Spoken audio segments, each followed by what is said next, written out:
Hey guys, what is going on? Dylan here. What I got for you today is a build video. It is going to be a Prismatic Warlock build. It's going to feature elements of Poison and Jolt. It is great for ad clear and great for tick damage on bosses. So not necessarily DPS, but you can hit them with this and then just kind of run away and they will slowly take damage over time. For the exotics and the poison, it's going to feature Thorn and Necrotic Grip. So meleeing a target is going to poison them.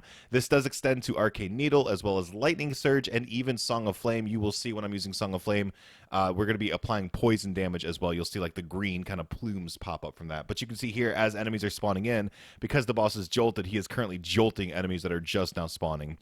For the jolt part of it, we're going to be using Indebted Kindness with Beacon Rounds and Volt Shot and Lightning Surge, which we did go over a second ago.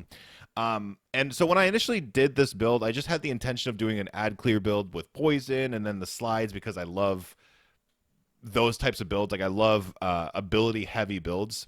But I found out you could actually chain together your super and going transcendent pretty easily. So we kind of spec'd more into that. That way you could just bounce back and forth between the two. So for the build, we're going to be using Song of Flame, Arcane Needle, Threading Grenade for the Darkness Energy, Lightning Surge, Feed the Void for Devour, Facet of Dawn for the powered melee hits giving us Radiant, Facet of Sacrifice for the Transcendent Energy, Facet of Grace for more Transcendent Energy with our Kinetic Weapon, Facet of Justice when Transcendent abilities cause enemies to explode, and then Facet of Purpose giving us Restoration when picking up orbs. And with the enemies exploding, this basically turns Transcendence just into another super because the explosions are massive.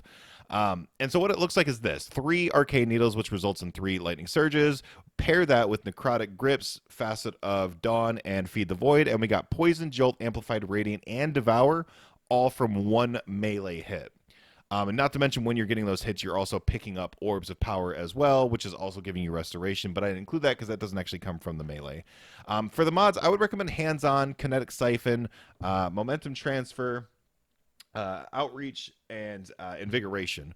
Basically everything to just give us our melee energy back. Now you can play with that a little bit more and see what works for you, but I was just focusing so hard on getting as many abilities back as I could as fast as possible. And you can see there we just got our super back so quick, so we're going to pop it, go through. We already have our light transcendence energy, and if you can figure this out, you can just make this build that much better. But I was having a tough time getting the darkness part of it back quick.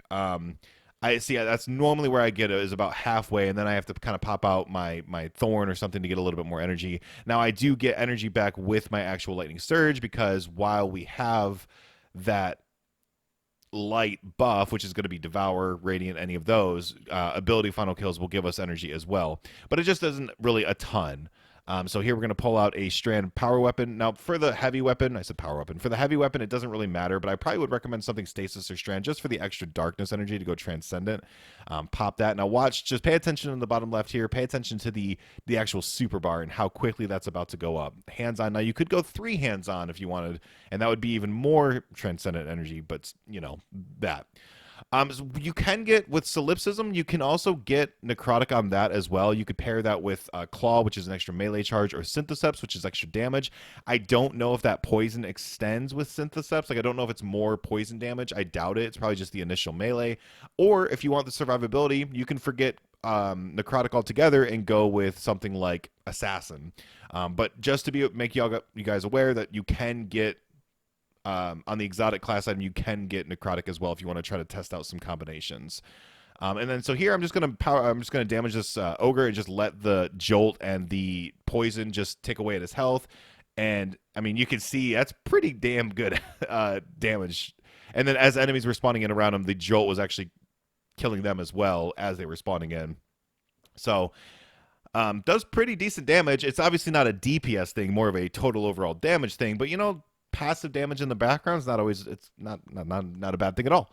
And yeah, as always, I will put the actual link for the build down below, the dim link. So if you want to try it out yourself, make adjustments, see what you like better on the build, give it a shot. Let me know what you think.